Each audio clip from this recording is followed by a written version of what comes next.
Sot me një ceremoni përkujtimore u nderua 82 vjetori 16 prillit 1943, dita kur u doq Kolonja nga fashistët gjatë luftës antifashiste nacional çlirimtare.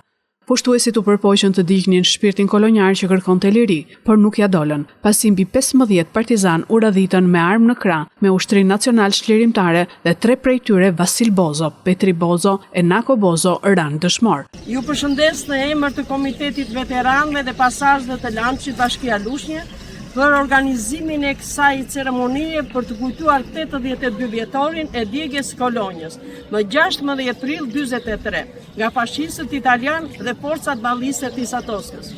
Ky ishte një sulm i egër realizuar ndaj forcave partizane myzeqese dhe banorëve të Kolonjës. Respektojmë veprën e dëshmorëve dhe e transmetojmë atë tek brezat e rinj, tha kryetaria e bashkisë Eriselda Sefa.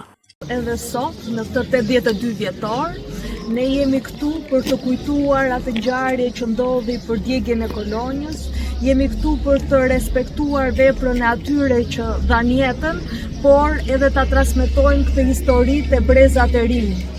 Nga vdi dëshmorëve të Kolonjës që dhanë jetën për çlirimin e Kolonjës, por edhe të gjithë Lushnjës dhe nderime për popullin e nderuar të Kolonjës.